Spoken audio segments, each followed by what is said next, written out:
Good morning, folks. Earlier on my Night Owls broadcast, someone raised the issue and claimed that another content creator had made a video making the claim that someone that I'd interviewed had received death threats.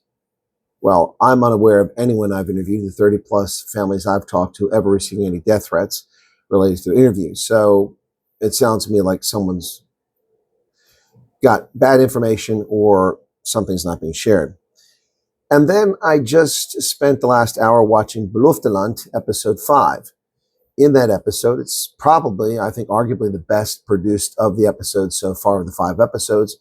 And not just because I'm in it. Actually, I get a very small role in it. Shelley Hepburn's also in it. But the truly rewarding aspect of that was the interviews with the Hudson-Begg and the Langton family, who were brutally honest and told it like it is. So there's more to the episode that's behind the scenes, but I won't share. That's production stuff that you don't need to know about.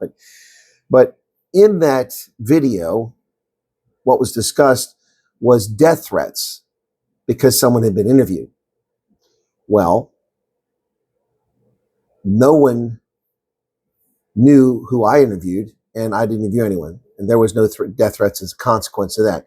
The death threats came because someone had been interviewed before they ever went to Kempton Park to depart.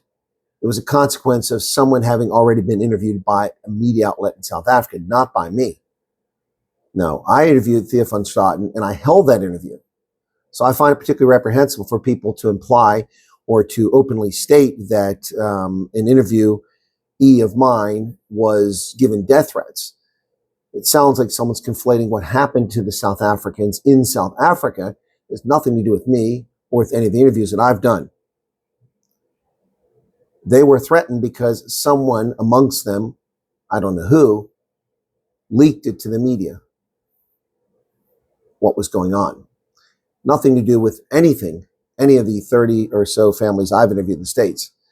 And besides, death threats from someone in South Africa for people who are in America. This is one reason why we've had anonymous interviews, and I've made up pseudonyms for people. I find it particularly disgusting and vile and repulsive for people to make allegations that are unfounded and tell fairy tales. If they truly cared about the welfare of the person they claim has had a death threat against them, they would have contacted me and let me know about it. That's never been done. I hear third hand that some other content creator has made a video claiming that someone that I interviewed got death threats because of an interview that I did. Well, this is yet another effort to mislead people and dissuade people from the program. I'm not aware of it. If you're one of the people I've interviewed and that's happened, you haven't told me about it, why haven't you told me about it? If anybody gets things done related to this program who's not involved in this program, it's me. Getting people who are stuck in foreign capitals and foreign airports out, getting food to people who've been abandoned in South Africa, helping arrange lodging for people who've been abandoned in South Africa, helping get people's cases moved through the system. Name the ways. Finding resources for people, getting money to people over and over again. And for someone to make such utter poppycock. Now, I haven't seen the video, so I don't know what it's about. I'm just describing what someone said. Having watched Bluellant, it seems clear to me that perhaps this story is what's being conflated. They were under threat, and I made that clear. In the first interviews that took place after Thea van Straten came to the States, we discussed this, and we talked about how there were threats to these people. And then, of course, we have these Ferrayas in South Africa who are propagandists and spreading nonsense about this whole program, and also committing criminal injury, defamation of character, and slander, which I'd advise them to stop that. It is actionable, and documented evidence has been kept of your behavior.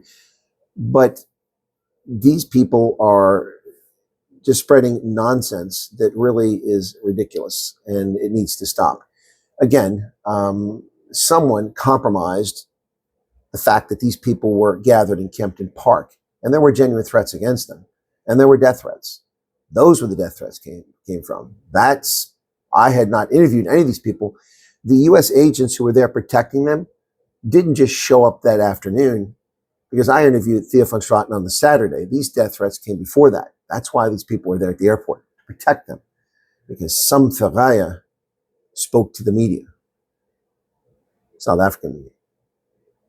And that's one of the reasons why that flight was stuck on the ground for 4 hours, as South African government officials fruitlessly and asinine-like try to prevent the flight from leaving, nearly creating another international situation. But as far as death threats, who has had a death threat? Please feel free to reach out to me privately. I'm not aware of anyone. You're now in America. You're receiving death threats from scumbags in South Africa. You need to notify the authorities here. And when they try to get a visa to come to America for business or for university or for school, we'll find that they won't be allowed in the country if, in fact, they did this. And it doesn't end there. There are extradition treaties for terroristic behavior. So enough of the bullshit. Either produce the facts and stop speculating or move on.